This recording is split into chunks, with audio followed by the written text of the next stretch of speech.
Hello, mortals! It is time once again for that game that you have been waiting for. Shelve it or shove it, the completely superficial way to pick books for your TBR based solely on their cover. I am your host, the booktube goddess, the #1 drag queen, booktuber on YouTube. We will be looking on Goodreads new releases for July to pick for our August reading list. We'll pick at least one book in young adult, science fiction, or fantasy. Without further ado, let's jump into young adult. First up is The Witchery by S. Isabel. And we have a group of 4 girls. Looks to be very diverse. The illustration is not very compelling. There's no blurbs. There's nothing really telling me anything about the book other than it's going to be like The Craft. That's too bad because it feels as though I might be interested in this book if it was just giving me that little extra oomph. But as it is, I'm going to have to shove it. Next up is Youngblood by Sasha Lawrence. Ever living, never dying, always thirsty. Looks like high schoolers that are vampires. And maybe there's a same-sex lesbian romance between a vampire and a mortal. Oh, that seems so unique. If this was a Netflix series, I'd probably give it a watch, but I don't need another Twilight-esque vampire high school novels, even if it is lesbian related. So I'm going to have to shove it. Next up, Violet Made of Thorns by Gina Chen. There's always a price for defying destiny.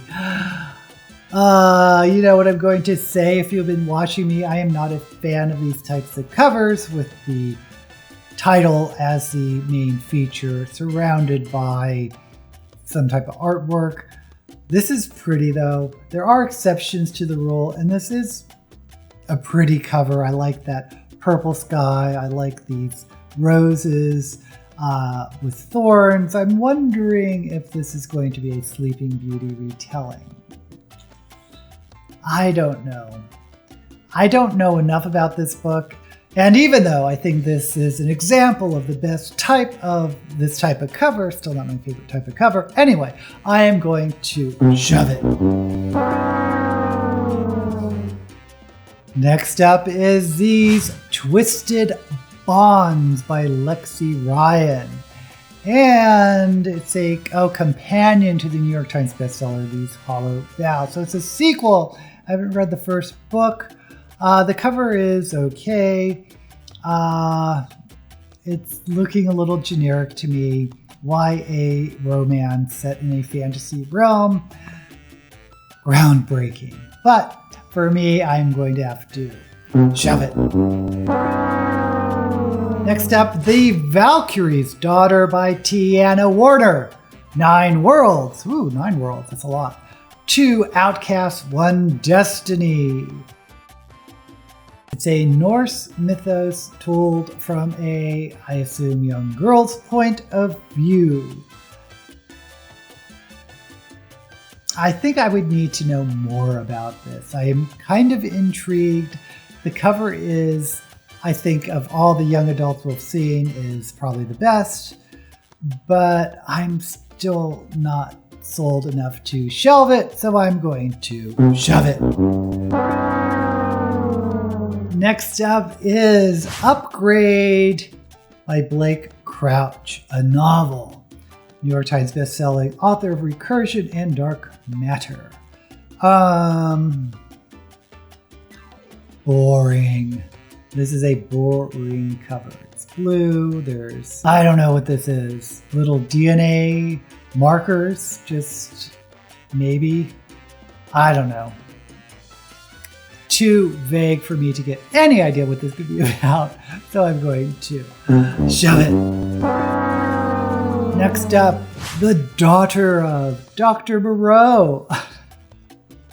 Oh boy. I think I just heard about this from Lynette, who comes to my live streams all the time. Hi there, Lynette, if you're watching this. I have not read Mexican Gothic, but I've kind of been wanting to. But I love H.G. Wells. I love The Island of Dr. Moreau. I love this cover. So everything is firing for me. I like the vines going up this sort of magenta pink house. I like the colors. There's orange, there's green. Looks like a woman who is maybe black, maybe Latina, maybe a mix. But with Dr. Moreau, it's probably a mix. I am fascinated by this, and since it was recommended by Lynette, because I want to read Mexican Gothic, but might as well try this author's other latest work, Silvia Moreno Garcia, if I didn't mention it before. Guess what? I'm going to shelve it. Next up, A Prayer for the Crown Shy, a Monk and Robot book by Becky Chambers. I have read the first book, A Psalm for the Wild Built.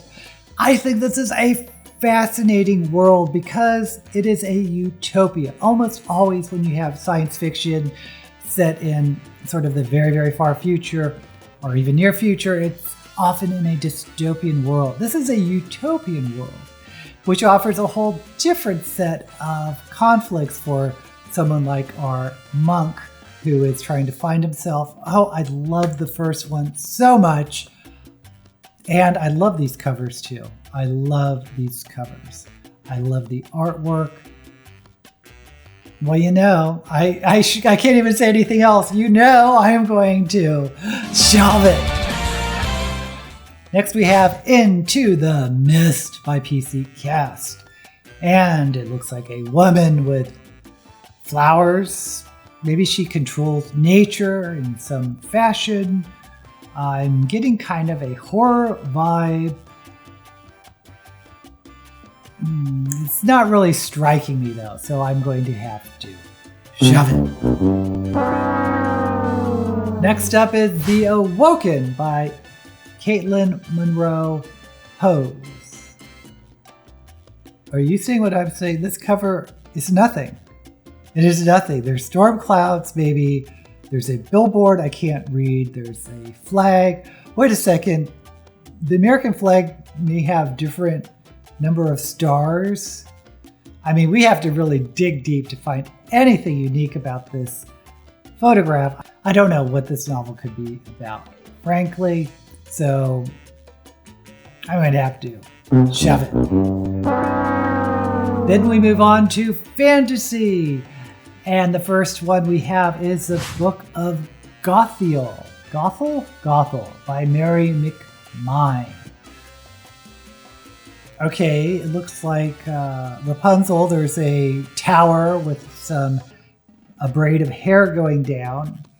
I don't know the word Gothel. I don't know am I supposed to know that word? I'm not really into a Rapunzel retelling. The cover is okay, but it's certainly not enough for me to pick up a book based solely on their cover. So I am going to shove it.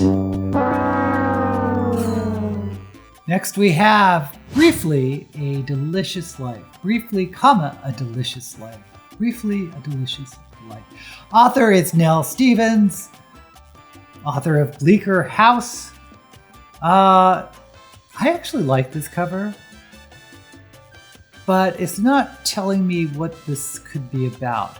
I like the painting a lot, with the woman peeking through some leaves. It looks like there's a tangerine or a orange.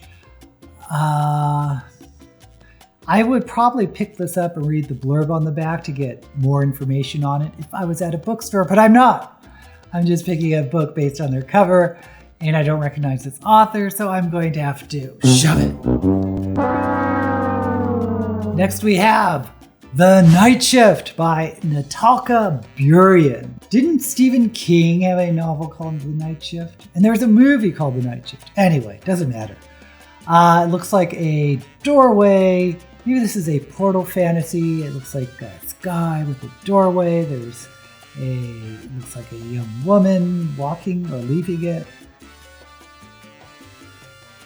I don't know. It's not that intriguing as a cover for me to pick it for Shelve It or Shove It, which means I'm going to shove it. Next we have Dark Earth by Rebecca Stott, best-selling author of Ghost Walk. I like this cover. I like the illustration, which makes it look very medieval. It's still giving me generic fantasy. It's not giving me enough information to really be drawn into it. Yeah, I'm going to have to shove it.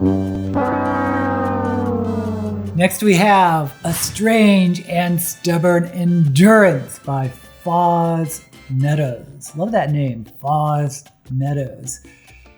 And there's a recommendation by Jacqueline Carey, which actually goes far for me because I think she is a wonderful writer. This is, again, not the type of cover I like with the title as the main focus.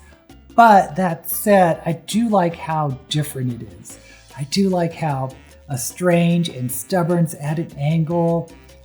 Everything looks a little higgledy-piggledy. I like that part. But gosh, do I have no idea what this book is about. I assume it's a medieval fantasy. Yeah, I'm going to have to shove it. Okay, it looks like I shelved 2 books, and they're both science fiction. Young adult and fantasy need to step up their game in the cover business. Anyway, the 2 science fiction books I picked are The Daughter of Dr. Moreau by Sylvia Moreno Garcia and A Prayer for the Crown Shy by Becky Chambers. I want to read them both. Well, I know one is a novella, the Becky Chambers book. I love The Island of Dr. Moreau. The Daughter of Dr. Moreau sounds so interesting. I want to read Mexican Gothic. I really enjoyed the first book of The Monk and Robot. Okay, I'm going to do it. I'm going to do it, my darlings. I'm going to read both. This has not worked out in the past for me when I have done it, but I really do want to read both of these books. So let's go ahead and read the blurb for each.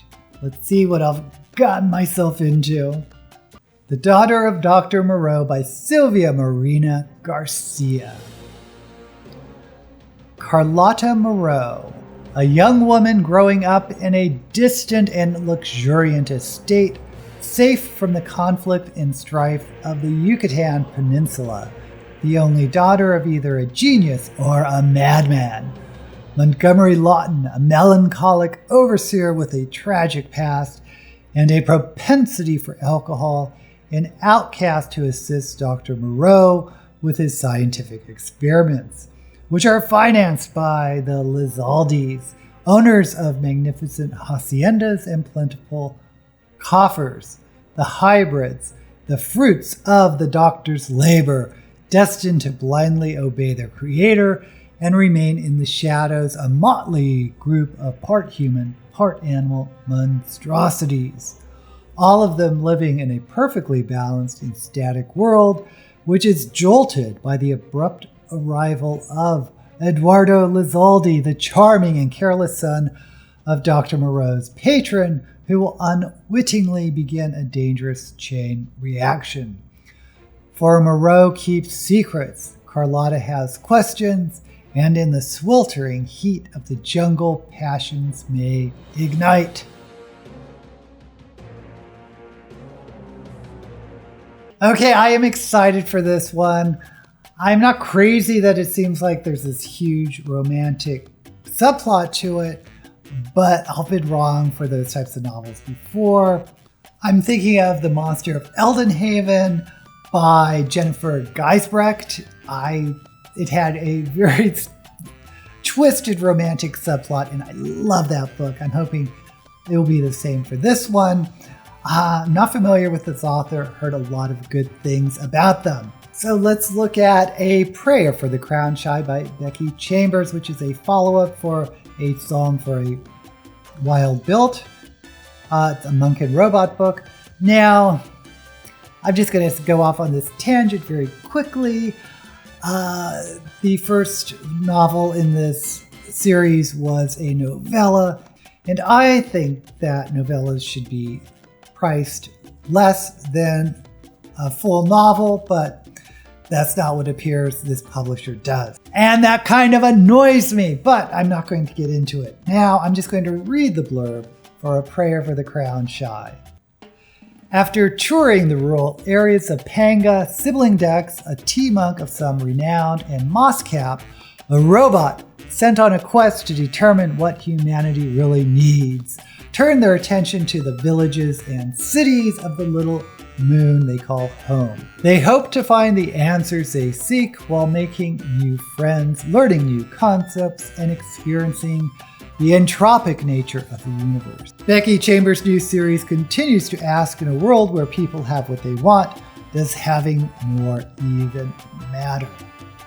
Now, once again, what's so fascinating to me is that this is a utopian society or utopian world where everything takes place. It's not dystopian. It's not depressing.